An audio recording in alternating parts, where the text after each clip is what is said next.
మన ప్రభువును రక్షకుడైన యేసుక్రీస్తు నామములో మీ అందరికీ నా శుభాభివందనాలు. 28వ రోజుకి దేవుడు మహాకృపను బట్టి ఈ యొక్క అరుణోదయ వాక్య పఠనాన్ని ఈ విధంగా నడిపిస్తున్న విధానానికే దేవునికి వేలాది వందనాలు స్తోత్రములు. ఈరోజు లూకా సువార్త 23వ అధ్యాయము 24వ అధ్యాయం చదువుకుని ఈ యొక్క కార్యక్రమాన్ని మనం ముందుకెళ్దాం. ప్రార్థన చేసుకుని ప్రారంభించుకుందాం. మహాపరిశుద్ధుడు మహాగణుడైన మా ప్రియ పరలోకపు తండ్రి, మీ నామానికి వందనాలు స్తోత్రములు తండ్రి. గడిచిన 27 రోజులు కూడా ప్రభావ ఎంత చక్కగానో మీరు ఈ యొక్క అరుణోదయ వాక్య పఠనాన్ని నడిపిస్తున్న విధానానికి స్తోత్రములు తండ్రి. ఈరోజు కూడా ప్రభావ మీ యొక్క పరిశుద్ధాత్మ సహాయంతో, మీ శక్తితో, మీ ప్రభావంతో ఈ యొక్క కార్యక్రమాన్ని నడిపించి ఏ విధమైన ఆటంకం లేకుండా ప్రభావ ప్రశాంతంగా ఈ యొక్క కార్యక్రమం జరిగించిన కృప మాకు దయచేయమని ఆది నుంచి అంతం వరకునైనా మీ యొక్క కృపతో నడిపించి సహాయం అనుగ్రహించమని అడుగుతూ సమస్తమును మీ చేతులుగా అప్పగించుంటూ మా ప్రియుడు రక్షకుడైన యేసుక్రీస్తు నామంలో ఈ ప్రార్థన సమర్పిస్తున్నాం తండ్రి, ఆమేన్. 23వ అధ్యాయము.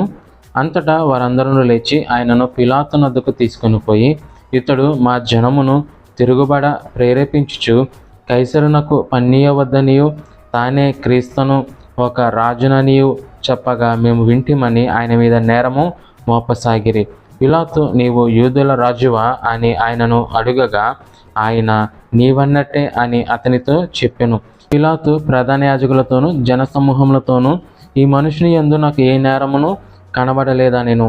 అయితే వారు ఇతడు గలిలయ దేశము మొదలుకొని ఇంతవరకును యోదయ దేశమంతటా ఉపదేశించుచు ప్రజలను రేపుచున్నాడని మరింత పట్టుదలగా చెప్పిరి. పిలాతు ఈ మాట విని, ఈ మనుషుడు గలిలయుడా అని అడిగి, ఆయన హేరోదు అధికారము క్రింద ఉన్న ప్రదేశపు వాడని తెలుసుకొని హేరోదు నద్దకు ఆయనను పంపెను. హేరోదు ఆ దినములలో యెరూషలేములో ఉండెను. హేరోదు యేసును చూచి మిక్కిలి సంతోషించెను. ఆయనను గూర్చి చాలా సంగతులు విన్నందున ఆయన ఏదైనాను ఒక సూచక్రియ చేయగా చూడ నిరీక్షించి బహుకాలం నుండి ఆయనను చూడగోరెను.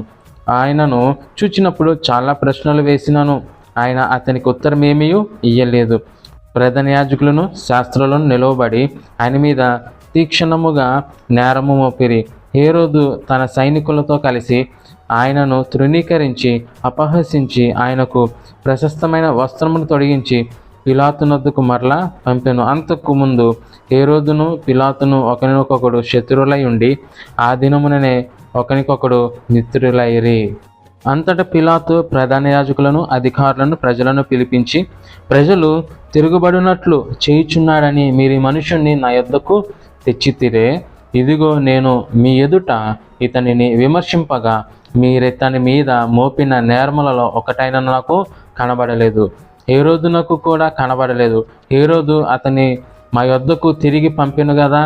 ఇదిగో మరణమునకు తగినదేది ఇతడు చేయలేదు, కాబట్టి నేను ఇతనిని శిక్షించి విడుదల చేయుదునని వారితో చెప్పగా వారందరూ వీనిని చంపివేసి మాకు బరబ్బాను విడుదల చేయమని ఏకగ్రీవముగా కేకలు వేసిరి. వీడు పట్టణములలో జరిగించిన ఒక అల్లరి నిమిత్తమును నరహత్య నిమిత్తమును చెరసాలలో వేయబడినవాడు. పిలాతు యేసును విడుదల చేయగోరి వారితో తిరిగి మాట్లాడినను వారు వీనిని సిలువ వేయము అని కేకలు వేసిరి. 3వ మారు ఇతడు ఏ దుష్కార్యమును చేసెను, ఇతనెందు మరణమునకు తగిన నేరమేమీ నాకు అగపడలేదు గనుక ఇతన్ని శిక్షించి విడుదల చేతునని వారితో చెప్పాను. అయితే వారికే పట్టుగా పెద్ద కేకలు వేసి వీనిని సిలువ వేయమని అడుగగా వారి కేకలే గెలిచెను.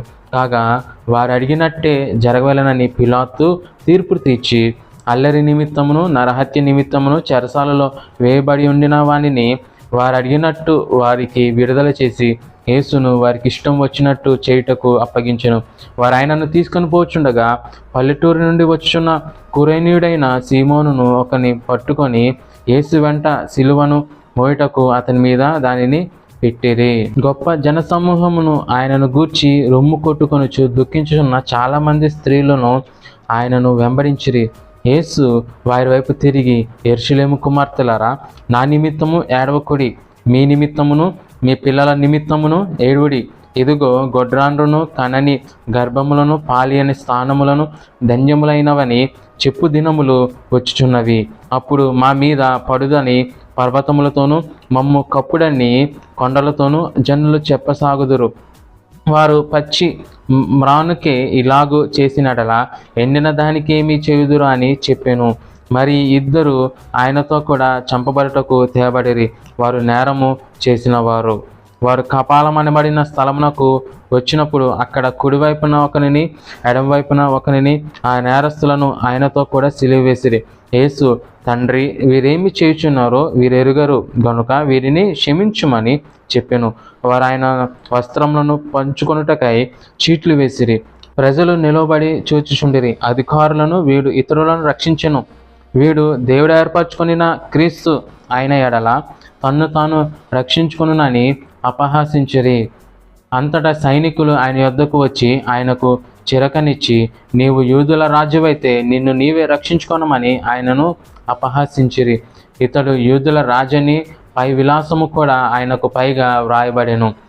వేలాడవేయబడిన ఆ నేరస్తులలో ఒకడు ఆయనను దూషించుచు, నీవు క్రీస్తువు కదా, నిన్ను నువ్వు రక్షించుకొనుము, మమ్మను కూడా రక్షించుమని చెప్పెను. అయితే రెండోవాడు వానిని గద్దించి, నీవు అదే శిక్షా విధిలో ఉన్నావు గనుక దేవునికి భయపడవా? మనకైతే ఇది న్యాయమే, మనము చేసిన వాటికి తగిన ఫలం పొందుచున్నాము గాని ఈయన ఏ తప్పిదమును చేయలేదని చెప్పి ఆయనను చూచి, యేసు, నీవు నీ రాజ్యంలోనికి వచ్చినప్పుడు నన్ను జ్ఞాపకము చేసుకోనమనెను. అందుకైన వానితో, నేడు నీవు నాతో కూడా పరదైసులో ఉందువని నిశ్చయముగా నీతో చెప్పుచున్నానెను. అప్పుడు రమారమి మధ్యాహ్నమాయెను. అది మొదలుకొని 3 గంటల వరకు ఆ దేశమంతటి మీద చీకటి కమ్మెను. సూర్యుడు అదృశ్యుడాయెను. గర్భలాయపు తెర నడిమికి చినిగెను. అప్పుడు యేసు గొప్ప శబ్దముతో కేకవేసి, తండ్రి, నీ చేతికి నా ఆత్మను అప్పగించుకొనుచున్నానెను. ఆయన ఇలాగ చెప్పి ప్రాణము విడిచెను. శతాధిపతి జరిగినది చూచి, ఈ మనుషుడు నిజముగా నీతిమంతుడై ఉండెనని చెప్పి దేవుణ్ణి మహిమపరచెను. చూచుటకై కూడి వచ్చిన ప్రజలందరూ జరిగిన కార్యములు చూచి రొమ్ము కొట్టుకొనుచు తిరిగి వెళ్ళిరి. ఆయనకు నెలవైన వారందరూ గలిలయ నుండి ఆయనను వెంబడించిన స్త్రీలను దూరముగా నిలుచుండి వీటిని చూచుచుండిరి. అరిమత్తై అను యూదుల పట్టణపు సభ్యుడైన యోసేపు అను ఒకడుండెను. ఇతడు సజ్జనుడు, నీతిమంతుడై ఉండి వారి ఆలోచనకును వారు చేసిన పనికిని సమ్మతింపక దేవుని రాజ్యము కొరకు కనిపెట్టుచుండినవాడు. అతడు పిలాతు వద్దకు వెళ్ళి యేసును దేహమును తనకిమ్మని అడుగుకొని దానిని క్రిందకి దించి సన్నపు నారబట్టతో చుట్టి తొలచిన రాతి సమాధిలో ఉంచెను. అందులో ఎవడును అంతకు మునుపెప్పుడును ఉంచబడలేదు. ఆ దినమును సిద్ధపరచు దినము, విశ్రాంతి దిన ఆరంభము కావచ్చును. అప్పుడు గలిలయ నుండి ఆయనతో కూడా వచ్చిన స్త్రీలు వెంట వెళ్ళి ఆ సమాధిని, ఆయన దేహమును ఎలాగుంచబడినో చూచి తిరిగి వెళ్ళి సుగంధ ద్రవ్యములను పరిమళ తైలమును సిద్ధపరిచి ఆజ్ఞ చొప్పున విశ్రాంతి దినమున తీరికగా ఉండిరి. 24వ అధ్యాయము. ఆదివారమున తెల్లవార్చుండగా ఆ స్త్రీలు తాము సిద్ధపరిచిన సుగంధ ద్రవ్యములను తీసుకొని సమాధి యొద్దకు వచ్చి సమాధి ముందర ఉండిన రాయి దొల్లింపబడి ఉండుట చూచి లోపలికి వెళ్ళిరి గాని ప్రభువైన యేసు దేహమును వారికి కనబడలేదు. ఇందును గూర్చి వారికేమీ తోచకయుండగా ప్రకాశమానమైన వస్త్రములు ధరించిన 2 మనుషులు వారి యొద్ద నిలబడిరి. వారు భయపడి ముఖములను నేల మోపి ఉండగా, వీరు సజీవుడైన వానిని మీరెందుకు మృతులలో వెదుగుచున్నారు? ఆయన ఇక్కడ లేడు, ఆయన లేచి ఉన్నాడు. ఆయన ఇంకా గలిలయలో ఉండినప్పుడు మనుష్య కుమారుడు పాపిష్టులైన మనుషుల చేతికి అప్పగింపబడి సిలువ వేయబడి 3వ దినమందు లేవవలసి ఉన్నదని ఆయన మీతో చెప్పిన మాట జ్ఞాపకము చేసుకున్నాడని వారితో అనిరి. అప్పుడు వారు ఆయన మాటలు జ్ఞాపకం చేసుకొని సమాధి వద్ద నుండి తిరిగి వెళ్ళి ఈ సంగతులన్నీ 11 శిష్యులకును తక్కిన వారందరికీ తెలియజేసిరి. ఈ సంగతులు అపోస్తలులతో చెప్పిన వారెవరనగా మగ్దలేనే మరియయు, యోహన్నయు, యాకోబు తల్లి అయిన మరియయు, వారితో కూడా ఉన్న ఇతర స్త్రీలను. అయితే వారి మాటలు వీరి దృష్టికి వెర్రి మాటలుగా కనబడిన కనుక వీరు వారి మాటలు నమ్మలేదు. అయితే పేతురు లేచి సమాధి యొద్దకు పరిగెత్తుకొని పోయి వంగి చూడగా నారబట్టలు మాత్రము విడిగా కనబడెను. అతడు జరిగిన దానిని గూర్చి ఆశ్చర్యపడుచు ఇంటికి వెళ్ళెను. ఇదిగో ఆ దినమందే వారిలో ఇద్దరు యెరూషలేమునకు ఆమడ దూరమునున్న ఎమ్మాయు అను ఒక గ్రామమునకు వెళ్ళుచు జరిగిన ఈ సంగతులన్నిటిని గూర్చి ఒకరితో ఒకరు సంభాషించుచుండిరి. వారు సంభాషించుచు ఆలోచించుకొనుచుండగా యేసు తానే దగ్గరకు వచ్చి వారితో కూడా నడిచెను. అయితే వారు ఆయనను గుర్తుపట్టలేకుండా వారి కన్నులు మూయబడెను. ఆయన, మీరు నడుచుచు ఒకరితో ఒకరు చెప్పుకొనుచున్న ఈ మాటలేమని అడుగగా వారు దుఃఖముక్కలై నిలిచిరి. వారిలో క్లెయోప అనువాడు యెరూషలేములో బస చేయుచుండి, ఈ దినములలో అక్కడ జరిగిన సంగతులు నీ ఒక్కడివే ఎరుగవా అని ఆయనను అడిగాను. ఆయన అవి ఏవని వారిని అడిగినప్పుడు వారు నజరేయుడైన యేసును గూర్చిన సంగతులే. ఆయన దేవుని ఎదుటను ప్రజలందరి ఎదుటను క్రియలోను వాక్యంలోను శక్తిగల ప్రవక్త అయి ఉండెను. మన ప్రధాన యాజకులు అధికారులను ఆయనను ఎలాగూ మరణశిక్షకు అప్పగించి సిలువ వేయించిరో నీకు తెలియదా? ఇశ్రాయేలును విమోచింపబోవాడు ఈయనే అని మేము నిరీక్షించి ఉంటిమి. ఇదేగాక ఈ సంగతులు జరిగి నేటికి 3 దినములాయెను. అయితే మాలో కొందరు స్త్రీలు తెల్లవారగానే సమాధి వద్దకు వెళ్ళి ఆయన దేహమును కానక వచ్చి, కొందరు దేవదూతలు తమకు కనబడి ఆయన బ్రతికి ఉన్నాడని చెప్పిరని మాతో చెప్పి మాకు విస్మయము కలగజేసిరి. మాతో కూడా ఉన్నవారిలో కొందరు సమాధి వద్దకు వెళ్ళి ఆ స్త్రీలు చెప్పినట్టు కనుగొనిరి కానీ ఆయనను చూడలేదని ఆయనతో చెప్పిరి.